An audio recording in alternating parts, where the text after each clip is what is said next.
Bien le bonjour et bienvenue à cette première capsule dans le cadre du cours Chimie 5061.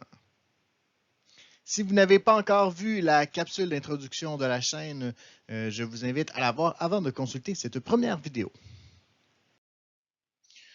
Aujourd'hui, on parle des propriétés physiques des gaz. Mais avant de parler de tout ça, il faut parler des trois phases principales de la matière. Donc la première phase, c'est solide, liquide et gazeux. J'ai dit les trois phases principales, en fait, il existe d'autres phases de la matière qu'on ne verra pas pour l'instant, qu'on ne verra pas dans le cadre de ce cours, en fait. Donc, la première chose qui définit ce que sont ces trois phases, c'est la forme. Donc, la forme pour un solide, c'est une forme qui est définie, donc elle ne varie pas. Pour le liquide et pour le gaz, ce sont des formes non définies, ce qui veut dire qu'ils vont varier selon dans quel contenant ils sont. Donc, évidemment, si je mets de l'eau dans un bécher et je verse la même eau dans un verre de taille ou de forme différente, elle va épouser la forme du contenant et c'est la même chose pour le gaz. L'autre élément, si on se délaisse de la forme, si on parle du volume maintenant. Le volume du solide est défini. Qu'est-ce que ça veut dire? Ça veut dire que même si je le comprime, il va garder le même volume. Même chose pour le liquide.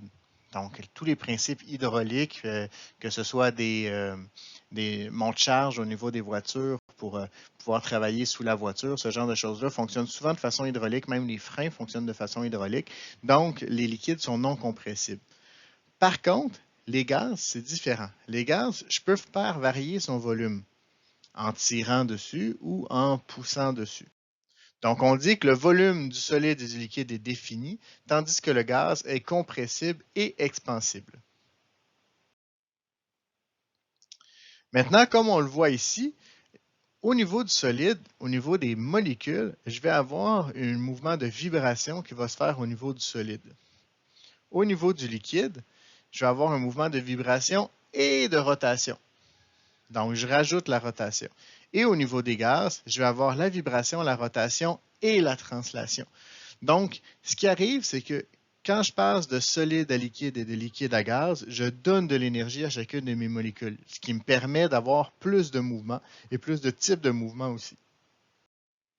Pour bien comprendre le comportement des gaz, il y a une théorie qui est super importante, qui est la théorie cinétique des gaz, qui comporte 5 points qu'on va voir ensemble et ils sont super importants pour le reste de ce cours. Donc, la première chose, un gaz est constitué de particules très petites, donc les molécules, qu'on peut confondre avec des points sans dimension. Donc, autrement dit, c'est des très petites particules.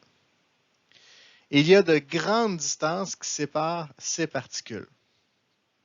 Les particules sont continuellement en mouvement et leurs collisions sont parfaitement élastiques. Qu'est-ce que ça veut dire? Ça veut dire que c'est comme des boules de billard, il n'y a pas de déformation. Donc, quand ils se frappent, ils vont garder leur énergie cinétique, il n'y a pas de déformation des molécules. Les particules sont indépendantes, aucune force ne s'exerce entre elles. En fait, au sens pratique, ce n'est pas tout à fait vrai, mais la force qui s'exerce entre elles est tellement négligeable qu'ici, on peut dire au niveau de la théorie qu'il n'y a aucune force qui s'exerce. Et l'énergie cinétique des gaz est fonction de leur température. Donc, autrement dit, le déplacement que vous venez de voir, si j'augmente la température, il va se faire plus vite parce que j'ai augmenté l'énergie cinétique. Par contre, il faut faire attention. Même énergie cinétique ne veut pas dire la même vitesse. En fait, il y a deux éléments qui sont importants dans l'énergie cinétique, c'est la masse et la vitesse. Donc, si j'ai une molécule qui est beaucoup plus lourde que la deuxième, évidemment, cette molécule-là va avoir, avec la même énergie cinétique, va avoir une vitesse qui va lui être inférieure. Évidemment, comme on l'a dit tantôt, le gaz va épouser la forme du contenant dans lequel il se trouve. Ce qui veut dire que si, par exemple, on fait cuire une tarte aux pommes, l'odeur de tarte aux pommes va se répandre dans l'ensemble de la maison. C'est ce qu'on appelle le principe de diffusion.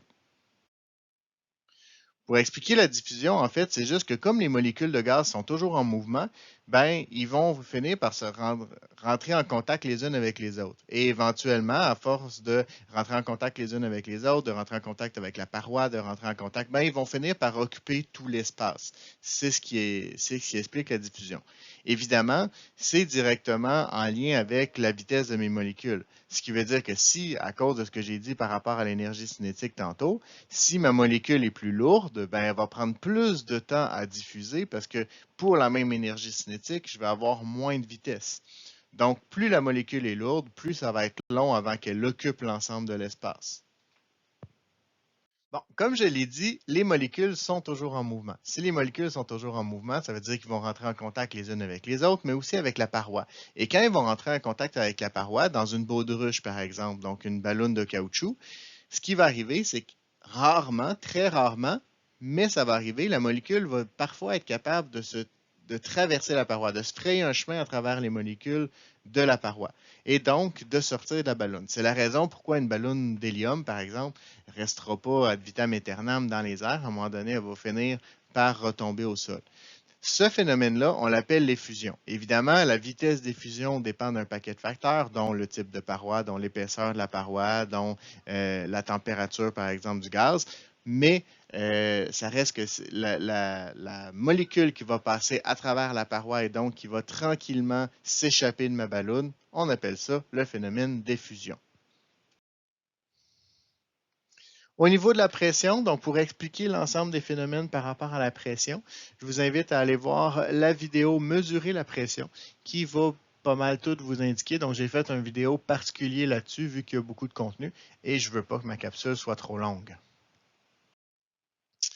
Eh bien, c'est ce qui met fin à cette première vidéo dans le cadre du cours de chimie. Donc, j'espère qu'elle vous a plu. Vous êtes maintenant les experts. À vous de surpasser le maître.